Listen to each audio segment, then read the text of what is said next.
last episode, we kind of went over the communication and saying that this episode or a future episode that we would go over just kind of how that works. So this time, I think what we're going to do is we're going to actually replay some of our questions that we've had for each other, or mainly for me, because that's what you probably looked through was all of your questions. I didn't write any of mine down, which I could probably start doing. But we're going to go through some of those and just kind of replay how those conversations went. Obviously, it's not going to be exact on how they went because I'm not going to remember exactly how I responded or whatever. It'll definitely help with a little bit of insight into how we get closer and just what we do in order to foster this relationship. Yeah, definitely. And it's questions that can be asked to anybody that you're wanting to seek a deeper relationship with as well. And that's part of the reason that we are so close is because we ask each other about everything from small to big. Yeah. So I would say some of these are a little bit deeper, like knowing you a little bit more, but some of them could be asked even at the very beginning of getting to know somebody too. Yeah. To even find out whether it's something you want to pursue further or not. Right. So do you want to start and ask the questions? Sure. I will start at the very beginning here. What is your love language? My love language is acts of service, specifically first. Right. There are 5 love languages. I would say acts of service and quality time are probably my top 2. Mm-hmm. And then everything else kind of trickles down from there. If I've got those 2, then you've got the rest from me. Right. How would you say for you? For me, it would be, it's shifted so much since we talked about it, I think. I know that physical touch is one of mine. It's one of my top 2 at least. And then the spending time is probably the other top 2. Okay. And then... Do you feel like they're equal? Or does physical touch still Physical trump? touch still trumps all of them for me. It's a big part of just me. Right. So. Okay. And then dig deeper on what your love languages look like. So acts of service to me looks like little things that are done for me specifically that I know you didn't do for you. Yeah, something you know that I couldn't care less about, but Yes. But I still did it because it was for you. Right. Yeah. It just makes me feel seen. It makes me feel heard and understood. And at the root of all my triggers, that's if I don't feel seen, heard, or understood, then I'm instantly triggered. Gotcha. So those little things where, I mean, yes, it's nice to do things for me that also benefit you, and I can recognize some of those, but when it's done specifically for me, it just means so much more. Right. And when I don't have to say what that is, and you just kind of pick up on little nuances throughout the day, it just kind of makes me feel more special. Yep. What would you say for you? For me, physical touch, it just depends on who you are. Right. As in relation to me. I know that for me, it's a little odd sometimes for the kids to be so, like, I want to cuddle and stuff, but it also doesn't deter me, I guess. Mm-hmm. It's a little odd to me, but I don't discredit it or anything. And then as far as your husband, the occasional hug is good. I don't really have that close of a relationship with him. Yeah, well, and that's the other thing. I think depending on how close you are, it makes a difference. Yeah. But in general, I know that you like lots of hugs. The more safe that you feel, like tons and tons of hugs. Yes. Throughout the day. Yes, especially from you.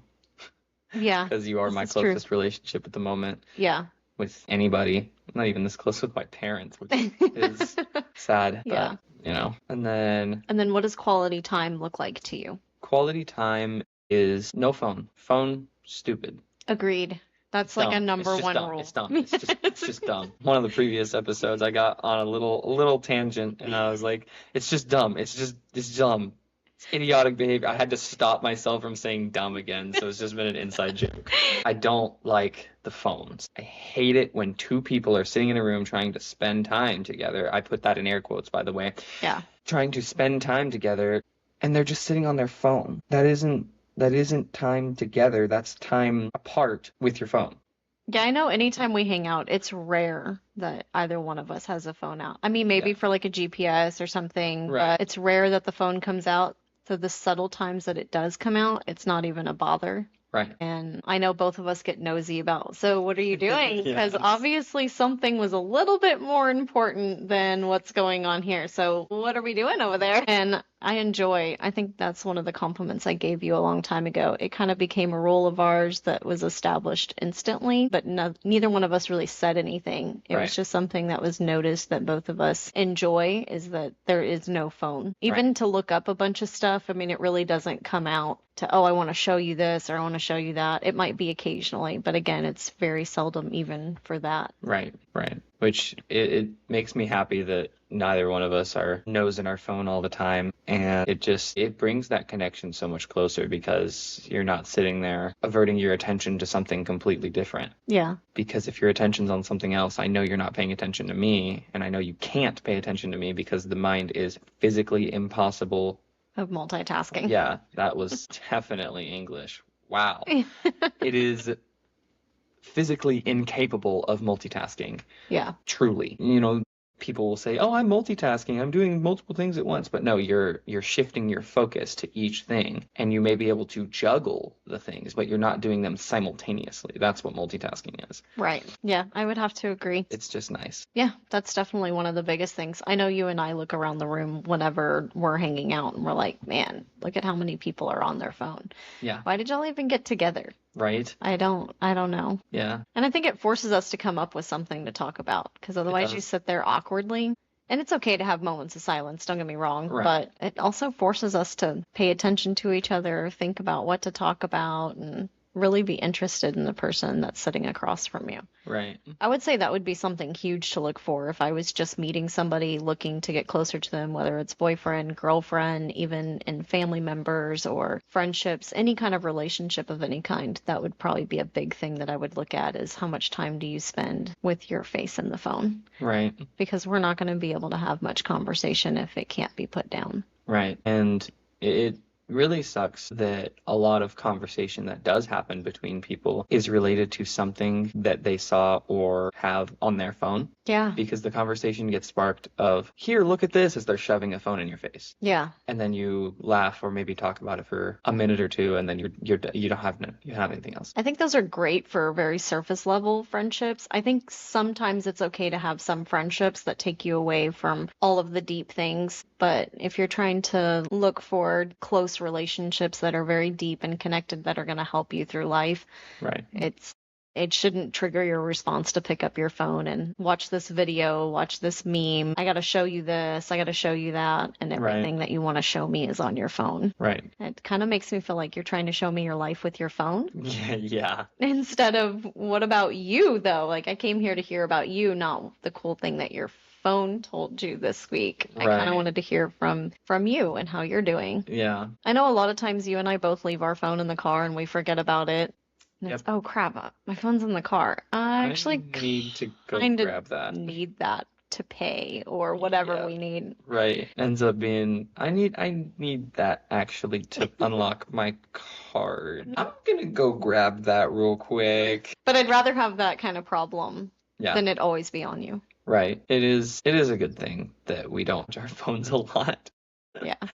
I would say in today's society that's really huge. Yeah, we go into restaurants and stuff, and it's just everybody has their face in their phone, even if they're sitting right next to somebody and they're clearly dating or something. Mm-hmm. But they both have their face in a phone. Yeah.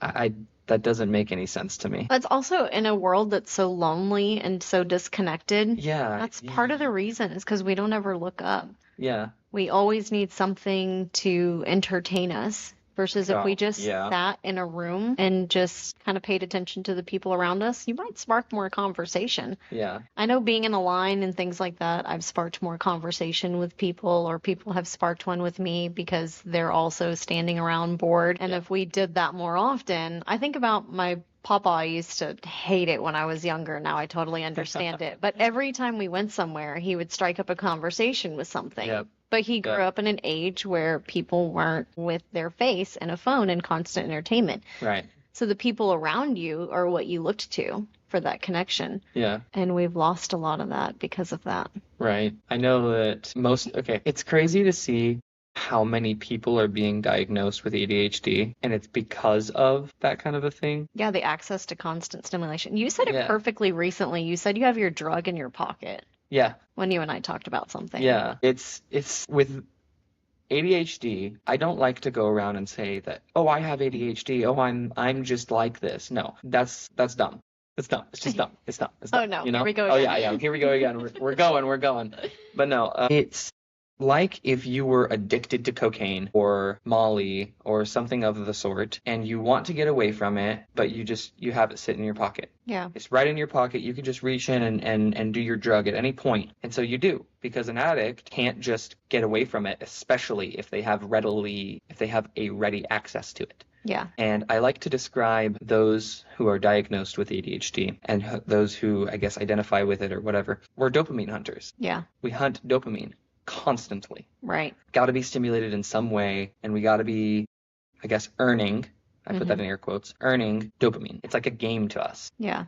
Because we're constantly on the run. We're constantly on the hunt for something to feed our brain. Yeah. But once you start to starve that part of yourself, it's a die to flesh moment. You don't have to have it at all times. So once you start dying to that, you can then, I guess, use your drug in moderation, because not all drugs are bad. There are some medicinal drugs that do help. And there are some medicinal drugs that if you use too much become an abusive drug. Yeah. I see dopamine the same way. Right. You need dopamine. You do. You use it in moderation. Yeah. And you starve yourself sometimes. You fast from it, right? You starve yourself sometimes from it, and then you use it other times. But if you use it too much, then you're addicted. Yeah. And that's when the medication turns into a drug, or the negative context of a drug rather than the medicinal. Yeah, thinking from a spiritual side, I also think that, especially with ADHD being so rampant, that's the enemy's tactic to get you more hooked on dopamine than on God. Because we don't sit in the quiet space with Christ. Right. When we're addicted to the dopamine. Right. So people will have problems reading their Bible because they're bored. They have a problem with sitting in prayer and hearing an answer, or going on a long walk without any kind of music or anything playing. It's sitting in those silent moments and allowing God to speak to you, or allowing your thoughts to go away. Mm-hmm. And being able to analyze where things are coming from. But God can't do that work if we're constantly filling our brain with something. Right. So, I know that I definitely have had an issue with that. It's not as prevalent anymore. I still do struggle, but with reading my Bible and just sitting with God, it is difficult for me because, again, I once was that your typical ADHDer, as people like to call them, or us. I don't know how to say it anymore, but that was me. Yeah. I was constantly on the hunt. I was constantly on the hunt for it, and I wanted more and more and more and more and more and more and more and more. That sitting down and trying to read my Bible, it was a task. It was something that I didn't look forward to and that I didn't want to do, and that has hindered my relationship with God so much. And so I've tried to make it a point to sit down on my bed or something without my phone near me, with my notebook and my Bible, read and write. And that's it. And that's all I've got. And I've also done the same thing driving home in a similar context. I've done the same thing as turning my music off or turning it really low to where I can't really hear it, and just talking aloud. Right. So that I'm the only thing that's entertaining me, I guess. Right. But it's not for me. Yeah. It's so that I can talk to God or have a relationship with Him instead of focusing on what I want or what I need or whatever. I mean, I need God, so that's what I'm focusing on. Right. But I'm not focusing on what my flesh wants. Yeah. I think that's at the root why it's so important for you to have your own relationship with God, and for me to have my own relationship, because without it, it's hard to get to know yourself. Right. And I know you could probably touch on this at the very beginning when I started asking you a million questions. One of my questions was, are you sick of my questions? And your response was, yes, but no. It's annoying, but also no, don't stop, because it's giving me the opportunity that I don't give myself very often to dig deeper into who I am and what I like and what I am and how I am and who I am and when I am. It's a chance for self-reflection and to realize that, wow, I don't really even know myself very well. Right. And that comes from spending time with God, spending time with even just ourselves, and sitting in a lot of those hard emotions and allowing ourselves to feel through them and then analyze them as to why they're even there. And God can do a lot of digging up roots during those times. And I know in the moment, there are a lot of questions that the answer wasn't there, but in time, God can also reveal a lot to you. And remember that question from 5 years ago, Right. and it may just pop into your head and be like, oh, I know myself a lot more now. Right. And I think that's crucial. And I think that's what a lot of the questions reveal too, is how in tune are you with yourself? Because I can't support you and love you in the best way possible if I don't know what you need. I'm not Right. saying cater to all of the dysfunction or anything, but I can't figure out how to love you that's specific to you because Right. everybody is different. I Yeah. can't just universally love everybody the exact same way. Yeah. And it really helps to, in the very beginning, decide how deep is this relationship going to go. Right. And we do the same thing with God. God says, I'll give you as much as you're willing to put forth. The Yeah. deeper you want to go with me, the deeper I'll go with you. Right.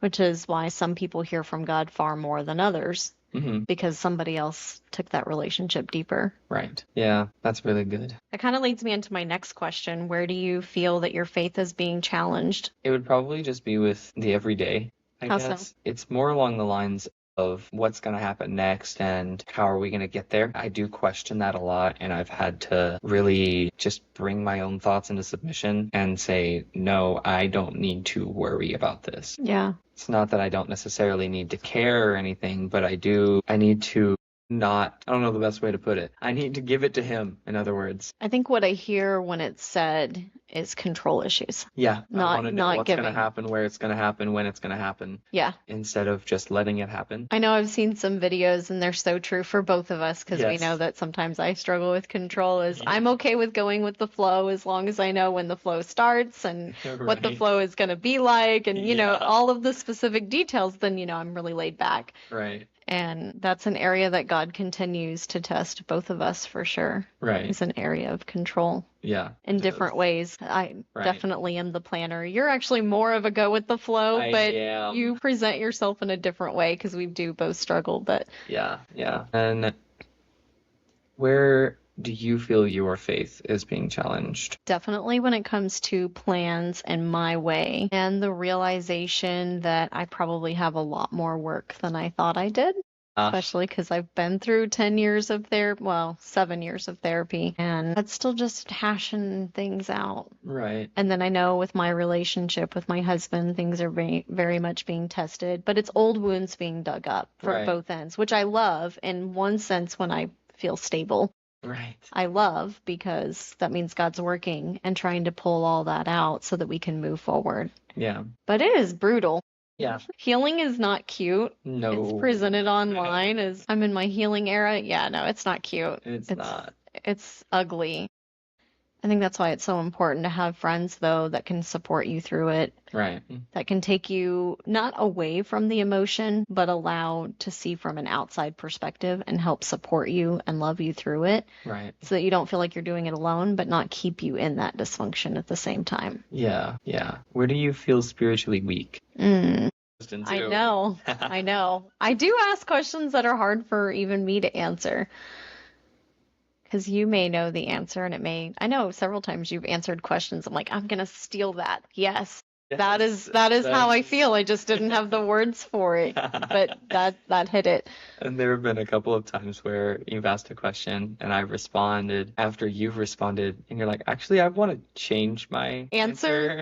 I think I have a different one now because you give me a different perspective on things sometimes. And then sometimes I do the same for you where it gives you a different perspective. Right. So we kind of learn to grow together during that moment. Yeah. But spiritually weak, I think it would be in faith in general. I hate to admit that, but I think it's faith in general. Gotcha. What do you mean by that?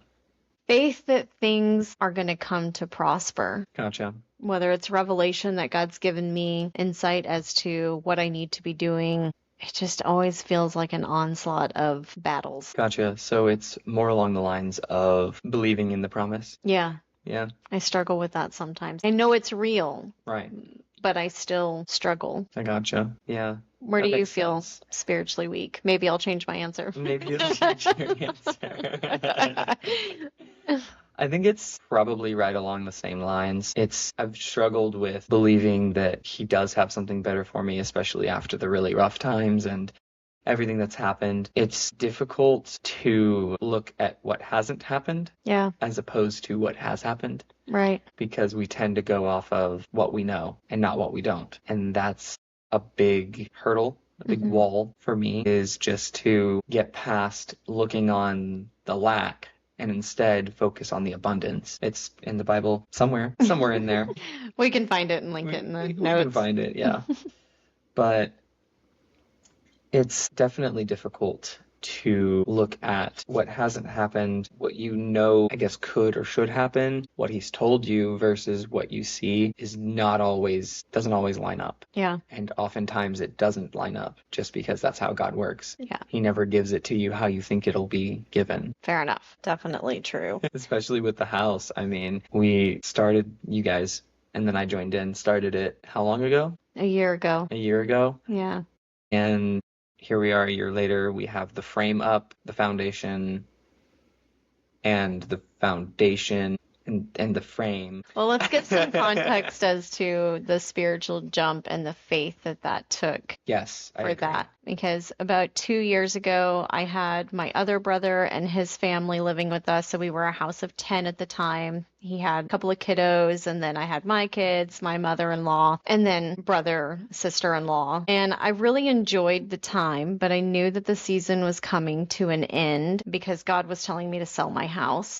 And I just sat with God and I said, okay, I don't know how to tell 10 people, well, I guess 5 people or 6 people, how we're going to move and that they may not have a stable place to live if we move. And I really wrestled with that. And I prayed and I kept it between me and God. I didn't even reveal to my husband that I felt like we should move. I just kept it between God and I first and kept asking, am I really hearing, or am I just itching to get out? Is there a deeper issue that maybe I'm not acknowledging? And I just had so many rounds of asking God the same question that I finally just laid it out there. And I said, you know what? If this is from you, then I need you to find out where my brother's going to go. I need you to open up doors for him so that he has somewhere. I need you to open up doors for my mother-in-law. If she's going, if she's not going, then I need her to be secure in the move and to bring revelation as to where she can go. And then I approached my husband and said, okay, I think it's time that we move.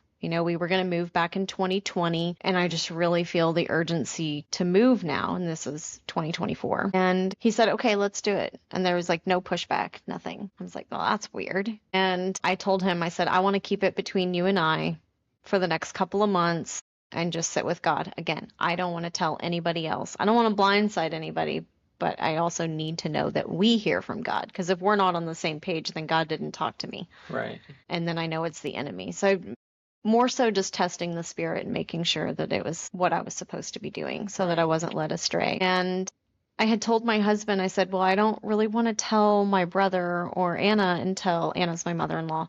I don't really want to tell my brother or Anna that we're moving until like the first of the year because that's a lot of pressure to put on everybody during the holidays and things like that. And we're not in an immense rush as long as we're moving forward. It's not rushed to where if we told them we couldn't move out in June of the next year or something like that. So there was still time. There was no need to be pressured. And my brother came up to me at the beginning of the beginning of January and said, we need to talk. And I said, I agree. There's actually some things that we wanted to reveal to you. And it all came together seamlessly because he said, hey, I know this is probably a surprise, but Aubrey and I have had an opportunity open up and we're actually going to move. I know that wasn't our original statement that we were going to stay here more long term, but I think we're going to move. This is a really good opportunity. And I remember telling him, no, it's not a surprise. It's an answer to a prayer. Like you just gave me confirmation today. And then we broke the news to my husband's mom, and she was completely fine with it, which change is not her forte. She does not like change in any way. And she just said, yes, let's do it. I'm on board. And I'm like, okay, well, I don't think that this is anything I need to question. And then seemingly all of Pastor Paul's sermons, which he's really good at doing, I wish he'd stop knowing all my business, but he gave like the perfect sermons. And I remember in Matthew, it says, if you've done all these things, sell all your possessions and follow me.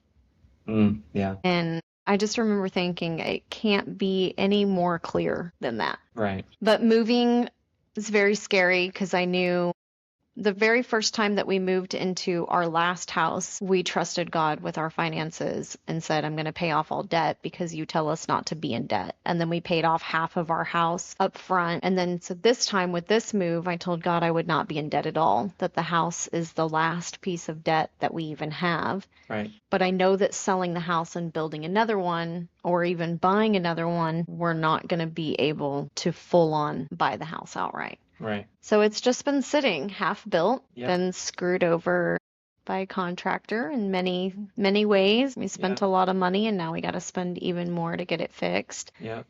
And I know both you and I have felt like there's a testing and things that we need to know before we come into that house. Absolutely. With relationships being shaken and everything, just to make sure that we're not carrying. I know that in the very beginning for like 6 months, I would go out there every night and just pray over the house. And Yep. a lot of my prayers were, I want this house built on a firm foundation, not just physically, but spiritually Right. and everything. I want it built on a firm foundation. I don't want anything coming into this home that's not of you. And it's not about the building itself. It's about Right. everything that we're pouring into it. And I know that means God's working on a bunch of different things that I didn't even know were a problem that we'd be carrying in. Right. Because about that time, that's when my husband and I started fighting a lot more and things seemed to be falling apart. And that's typically when God's working the most, is when everything feels like it's falling apart. Yes. I really like the song. I believe it's by either Casting Crowns or For King and Country, but in the song it says, your world's not falling apart, it's falling into place. Yeah. And I really like that song a lot. And then back to the house, though, I would like for you to tell them about the dream that you had that lined up perfectly with what you discovered about the house, the finances for it, money required. There you Okay. go. It took me a minute. I'm like, dude, I dream a lot. So we're going to have to be very, very specific. I remember at least 3 to 4 dreams a week. So, okay. It was growing weary, especially because it's been a year. Timelines have not gone anywhere where I wanted them to, which I'm sure God's working on a control there somewhere, because it's not gone to plan anywhere that I have wanted it to. And I've given up on trying to tell anybody timelines. I know people ask all the time, when's the house going to be done? I'm like, whenever God says it's going to be done. I don't know what that looks like. His version of soon looks a lot different than mine. Yes. But growing weary, praying a lot, and telling God, I don't know how much longer I can hang in there. I feel like I made a mistake. Maybe I didn't hear from you, even though that's stupid because I took like a good 6 months to make sure I only heard from God. And yet I'm still questioning, maybe I didn't hear him right. Maybe I was wrong. Maybe I led everybody astray, so on and so forth. And then I had a dream, I guess a couple weeks later, maybe a couple of days. I'm not really sure the timeline, but very shortly after, had a dream. Well, let me back up. We did get some quotes on the house to know how much it's going to be to finish out the rest of it. And it became an overwhelming number, especially without a loan, since I'm going to be very stubborn and pig-headed on not getting a loan for the house.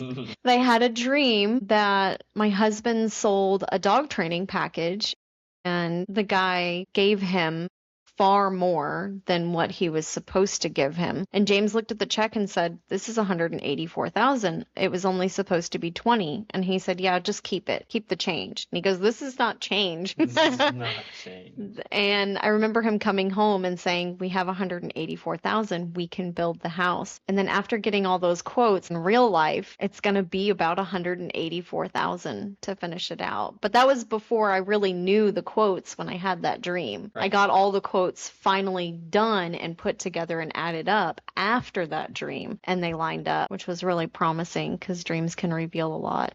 Right. And yeah, now I don't know the timeline, so I'm trying not to, like, the dream is hopeful and at the same time kind of need to let it go at the same time. Yeah. Like, just take it as a thank you for the reassurance. Yep. And now quit waiting for it. Right. So Yeah, quit waiting and start trusting.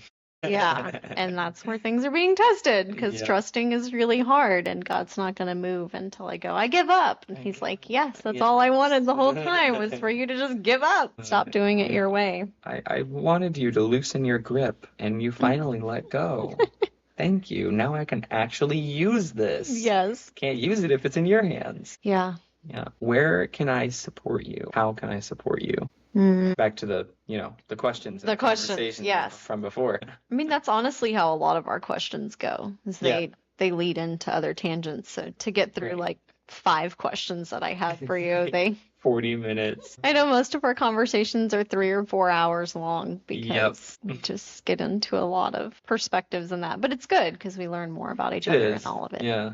So one question isn't a quick answer and then we're moving on. Right. It's not an agenda or a checklist, but Right. support. I could use more support in the sense of, one, I think we need to be reading our Bible a lot more, like I together agree. and not just separately. I mean, it's great to do separately, Right. but it's really nice when we do them together. And that's an area that I think we can support each other and we're not. And we used to be so good at it Yep. and constantly pulling up scripture to encourage each other. And I feel like God gave me more insight as to what's going on in your world when I did that, and Yeah. then vice versa. Right.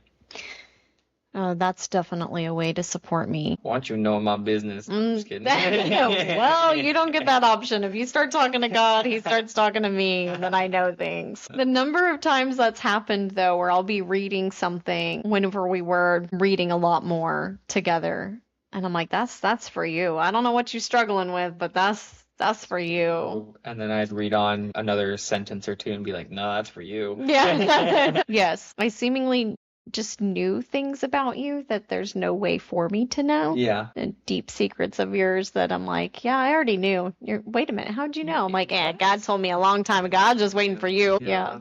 But that would definitely be an area where I need more support. What about you? Where do you feel like you could use more Caught support? me in a yawn. How dare you? Okay. Probably the same thing. I know that I could definitely use more support in reading the Bible together and seeing your perspective on things and just seeing how you journal. I know that I've kind of looked over your shoulder in church sometimes just to see what you're writing, but I've never fully read everything. And I know that you start off with a lot of prayers, and I don't typically see it that way. I've started doing it a little bit, but I don't see it that way. I see it more on the facts side and trying to figure out what is good, what isn't. And I know that it is like that, but it also doesn't have to be all the time, which is a thing that I struggle with, on knowing what's right and what's wrong and exactly what I need to do and whatnot. But it doesn't have to be that way, because when you start loving God more and you start pouring more into him, you're going to automatically start doing the things that you should do because of that love for him. I oftentimes, whenever I'm writing in church, I don't go into it of what can I get out of it. It's going into it with the mindset of I'm just going to sit with you. Right. And I'm just going to have a conversation. My conversation is just written down on paper. Gotcha. And then just asking God what he thinks about this, or to search me or whatnot. And it's always on the topic that Pastor is talking about, but it's more of just a conversation with him that's written out. And there's been a lot of revelation where I write, and I know sometimes at the end, everybody's leaving, and I'm like, hold on, I'm not done writing. Like, my conversation with God was not over yet. Not over. And a lot of times I don't know when God's responding and I'm writing. Sometimes I don't even know what's said until afterwards. And then I reread it. And then a lot of times I come and tell you about it, tell James about it. I got to call everybody in the world and tell them about, this is what Right. God told me. I know you probably don't care because it was for me, but I'm going to tell you anyways. Right. My perspective is I'm just sitting with God. And when it's sitting with him and just having that moment, it's not about the facts, because he doesn't care about that. Right. That's what the Pharisees did. It's more about the facts than. That's true. They were way too far into legalism. Yeah. Yeah. I know it's an easy trap to get into. It is. Definitely. So on the topic of support, what area do you feel that I need to grow in general? Man, I'm not entirely sure. I feel like, I guess just with the way you speak sometimes. Okay, how so? Not even necessarily with me, but mainly with like the kids or your husband. Okay. Because sometimes I notice that you get a little too heated on it. Okay. And you're kind of getting up in their face when it wasn't necessary. That's the only thing I can really think of, though. Okay. So, what do you think about that? I don't like it, but it's okay. I would prefer for you to tell me so that I can change things than to keep it in for fear of hurting my feelings. Right. It's not real support if you can't tell me the hard things either. Yeah. So do I like it? No. I would also ask that it be pointed out subtly. Yeah. Obviously. I don't want to be humiliated in front of people. But Right. otherwise it's Like, really hey, you're doing it again. Yeah. Okay, that's the wrong way. It's a little bit, I'm good at taking criticism, but that was a bit much for me. Rein it in. Rein it in, yes. Yeah, I think in order for me to actually correct that, I would need to see when you see that Gotcha. from an outside perspective. What would be a good way for me to point that out? Even if it was a tap on the shoulder and said this. Okay, what if you're sitting in the front seat on the way to church and I'm sitting in the back seat? Even then, just saying right now. Or even rein it in, Rein it in. just because that's pretty universal for you Right. and I. Yeah, it It's is. just rein it in. Like, Rein- I need to check myself somewhere. Okay. At least then I'm remembering that exact moment that if I have questions in private, I can still ask you.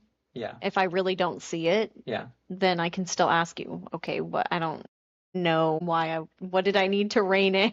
Didn't see anything. And if I do see it, then it just gives me an opportunity to know and reflect on that exact moment instead of later you saying, remember earlier? No, I don't remember earlier. I don't remember that. Yeah, okay. That's good. Yeah. Where do you feel like I need to grow? I feel like I'm not going to like this answer. I don't think we ever like these answers. No, we don't. I think Why do we still do this? We don't like it. don't like it, but we love it at the same time. Yeah. I've said it before, and I think it just still needs work, but it's expected. I think the transition from childhood into adulthood is a hard one for you, Yes, it is. especially when you want to keep your playful spirit and all that, which is great. I am not knocking that at all. I think it's a great thing, and you should, and more adults should keep their childlike faith and their child spirit. But I have noticed that it's a little difficult for you to transition into adulthood where there's bills and working and things aren't centered around doing what I want, when I want, and how I want. Yeah. So how did that land with you? It's lands the same way as normal. I think it's more of a thing of whenever you say that, it feels like you're trying to make me go towards the world's view of work all the time, never have any fun, never do anything that you want, and do everything that you can right now to make money so that when you're 60, 70, 80 years old and can't play, that's when you can play. So that's what's heard. Do you feel that that's actually what I mean? No, Okay. it's not, because I know what your view of the, I guess American dream of work until you die. Right. Yeah. And that's actually how I've worded it before is I don't want to work until I die. Yeah. That's dumb. It's just dumb. It's dumb. It's just dumb. But I really don't want to do that. And I see so many people around me doing that. I mean, my dad's been working his butt off for years and has been full of stress for years and still is. Yeah. And he hasn't been able to escape in any way. Right. Even on vacation, he's still stressed because he's still worrying about the money. He's still worrying about when we're getting to the place that we're going to. He's still worrying about packing. He's still worrying about all of this stuff. You never get to have fun in that state. Yeah. You never get to go do anything that you want to if you're constantly worrying about everything that you have to do. Yeah. Which is why I think a family dynamic works so much better. Because if you have all of your funds in one place from everybody, I think the Hispanics do it awesome. And the Orientals, they're so awesome about it because they all live in one house. I don't know how that would work if they didn't pool all of their money, like you've said before. Yeah. I don't know how that would work because then it would eventually become a tit for tat. Yeah, because you're all super intertwined. I am really curious. I mean, we are living that out, multi-generational home. We have 6 of us living, 2 kids, mother-in-law, now you. And then the intent is you get married, you have kids, we're still all together. Right. Is the intent. And I think it makes it easier to live life together if we're not all stressed. And I guess to kind of wrap up back to your point about work until you die, and that's what you hear, what do you feel like I actually mean based on action from me? More of put more effort into figuring out when I can play and budgeting for it and paying attention to the details so that I'm not just recklessly going. I would agree with that. I think it's a healthy balance between the work and the play. And I know with us that we both have an entrepreneur mindset. Yeah. And being able to step into that also comes with a lot of responsibility. That's the part that I think has struggled with a little bit. Yeah. Is stepping into the responsibility, knowing that you don't want a 9 to 5, because I've asked you several times. Yep. And it's always been stated no. When you work in a 9 to 5, you feel trapped because you can never do everything that you want to because you're always set to a specific schedule and you let somebody else dictate what you can and can't do and when you can do it. Yeah, no, I don't like that. Yeah. Yeah, that's a big nope for me. That's why I want most of the things that we've talked about have been making money together and going into business together. And that's why all the businesses is getting you more focused around how do you turn your hobbies into small streams of income. They don't have to be anything great, grand, and wonderful, just Right. small streams of income that you have something coming through the door. Right. And it says that in the Bible in Timothy, 7 streams of income, or is that a different part? I know Timothy goes over a lot of financial stuff. I want to say it's in Proverbs, but we can find that as well and put Okay. that in the notes. Yeah, I agree. But somewhere in either Timothy or Proverbs, it says to have 7 streams of income. And that doesn't mean that each one has to be $1 billion corporation. No, each one can bring in $1,000 a month. But if you have 7 of those that bring in $1,000 a month, you have $7,000 at the end of the month that Yeah. you can then pay your bills with, do whatever with. And then by the end of that, you have what, 4,000 left? Yeah. Probably. That's 4,000 that you can divvy out to a bunch of different sinking funds and everything that by the end of the year you could have $60,000 in savings. Yeah. Well, and that's another thing is working as a community. Right. Because that's the part I don't feel like you need to just grow up and get out of the house and go get your own apartment and go do life Right. all on your own. I think more families should stick together longer. Yeah. Admittedly, much harder. I mean, I've tried it Yep. multiple times since I was 17. I've lived with tons of people. A community household has always been my dream, no matter how many times I've been burned. Right. Community household has always been my dream. Yeah. And that dream has never died, even though I've asked God to remove it. So it must be there for some reason. Right. And I feel like it's finally working. And I think it's important in order for us to not feel as stressed because we're all there for each other. Yeah. Yeah. I agree. Yeah. And then just to skip ahead a little bit, what feels like rejection to you? When I express how I feel about something and then I don't see change pretty rapidly. I'm not Right. saying an overnight success, but some kind of effort into the change. Does that make sense? Yeah. I'm not expecting immediate changes in perfection, just I acknowledge what was said and I'm going to do something about it. It might take some time to truly get there, especially if it hit a sore spot with somebody. Yeah. And then the consistency after that. Right. Because if I say something and then it changes for a little bit and then goes back, it feels like I'm being rejected. Yeah. Not that maybe the other person is struggling and I've had a struggle of theirs. I feel very personal about it. Gotcha. Yeah. Have I done that to you recently? A little bit, which Okay. we've discussed, but again it goes back into the kind of growing up portion of things. Yeah. And there's a little bit of grace there because you're only 2 months out from being with mom and dad. Yeah. So the whole lifestyle changed pretty much overnight. I mean, mom and dad moved out, we moved in, and then we live a totally different way. Yeah. Not that you dislike it or you wouldn't No. live with us, Right. but it's still a transition to realize, okay, the way you live and the way that I have lived are completely different. Give me Right. a minute to adjust. So I Yeah. don't hold it against you, and I have to tell myself that. I also don't want to advocate too much for that, and then a year goes by, 2 years goes by, and we're still doing the same thing. We're past the adjustment period. Right. I don't know exactly what the exact time frame is that's needed, but I get that there's an adjustment period. Yeah. So how do you feel about that? Do you just feel shot down or? No, I don't. It's more along the lines of I don't necessarily know. I mean, I know, but I also don't know. Does that make any sense? Only because I know you really well, that yes. Okay. Maybe to everybody else, probably not, but I know you really well. So yes, it does make sense. Yeah. I don't know if it's so much not knowing as it is doing it and knowing what that looks like. Right. Not so much knowing what I need from you. Yeah. It's difficult. What makes you feel rejected? Definitely one of those times where we just steal the other person's answer. I agree. I was going to say, wait, stealing your answer makes you feel rejected? Hold on a minute. No. We need to backtrack. Okay, I hear you. No, I'm gonna steal your answer partially.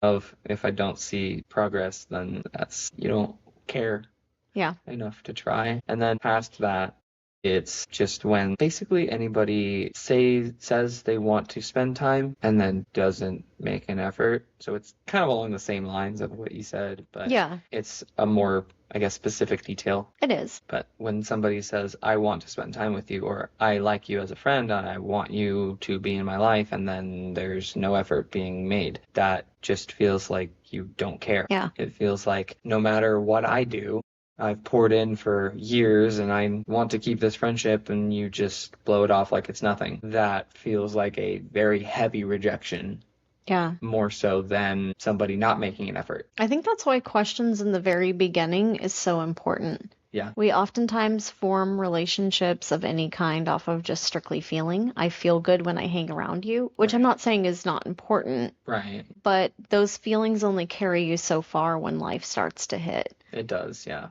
And knowing more other people's perspective, if I didn't know what quality time looked like to you, and I think we're spending quality time, and then Right. you're sitting with feelings of rejection, it's really from a lack of communication, Yeah. of being able to ask that question from the get-go before the feelings hit of rejection and saying, what does quality time look like for you? Right. And then giving examples. So if I were to do this, would it feel like quality time? Or like a key thing for you, if you're on your phone more often than not, I don't care if we just spent the whole day together, Right. it didn't feel like quality time. Yeah. And even if we did spend the whole day together, I know you and I have gotten really intricate that, hey, if we spent the whole day together, but it was in a crowd of people, even a bunch of people that we loved and we knew, Right. does it feel like quality time?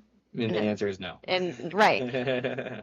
So getting a refined look of what does somebody mean by that can prevent a lot of those feelings and truly getting to know somebody Yeah. so that you can tailor your relationship towards each other and how Right. to support each other and love each other right. Yeah. And specifically that one where we don't feel like it's quality time when there are specific circumstances has come up a lot, even with your husband. Yeah. But you guys just spent the whole day together. Well, not really. We drove an hour and 40 minutes to Work. work, and then was stressed out the entire time, and then drove an hour and 40 minutes back. We didn't spend much time together.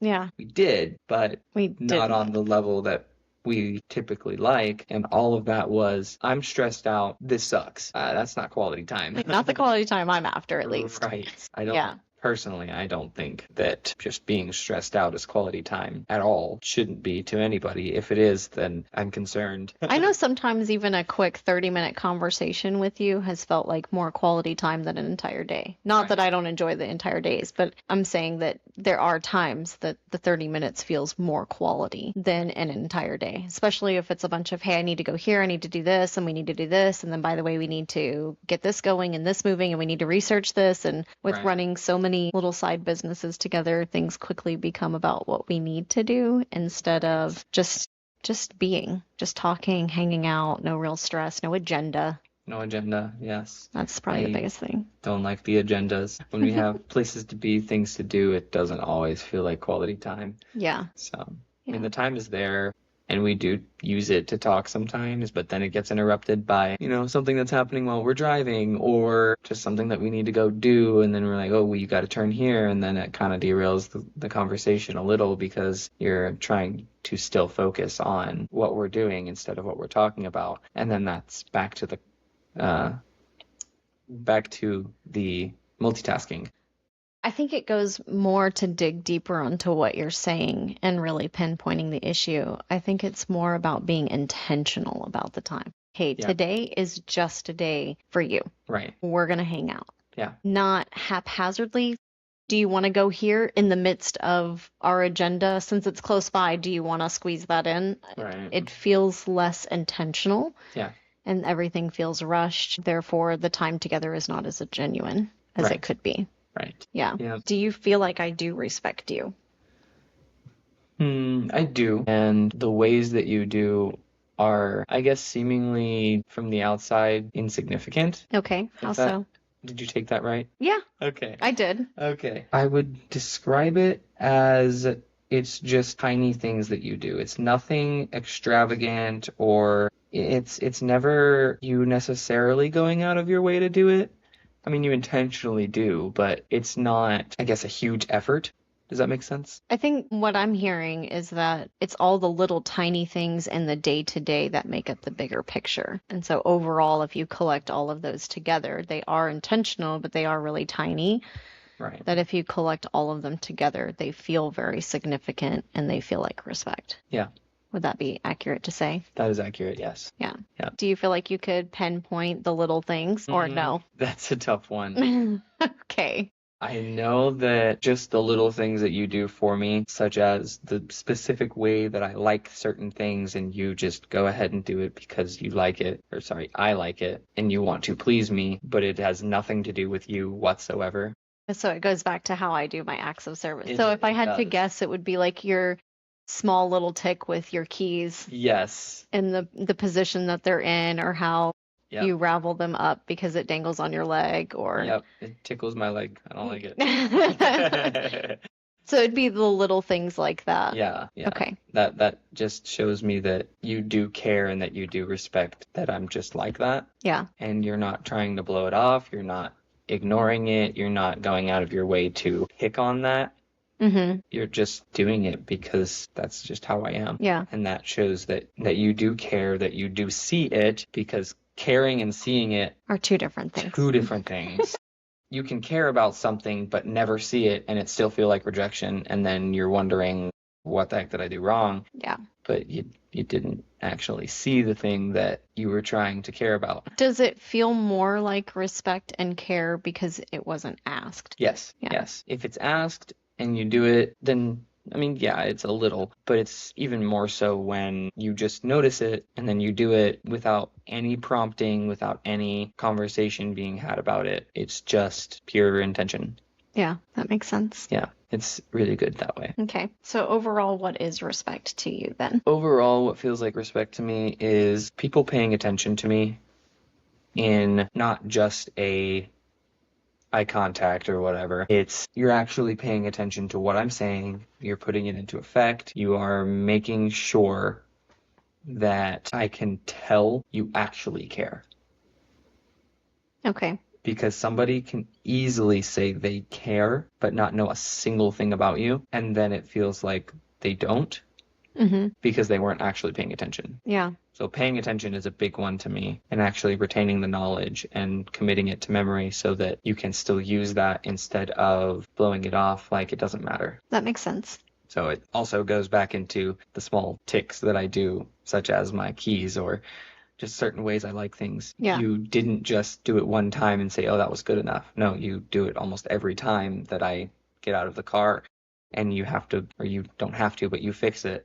Yeah. Or you put the keys in and you fix it or whatever. Every opportunity that I get, I Right. kind of tailor to those little quirks. They're not dysfunctional for you though. Right. And so it's just, you just like it this way. Well, who cares? Right. It doesn't I mean, actually I affect don't anyone. care, but I care because you care. Right. Right. And it doesn't actually affect anybody. That's the big difference there, is you shouldn't tailor to something if it is dysfunctional. It's only if it just doesn't matter in the grand scheme. Yeah. If you're tailoring to somebody else's dysfunction, then you might want to figure something out that doesn't do that. Yeah, 'Cause that's not good. not going to lead to anything good. No, it's not. Well, I'd really like to close out with this last question, and I think Right. it'll close it out really nicely onto the point of these questions. But what do you think the purpose of getting close to someone even is? That is, so it's kind of a double-edged sword. Okay.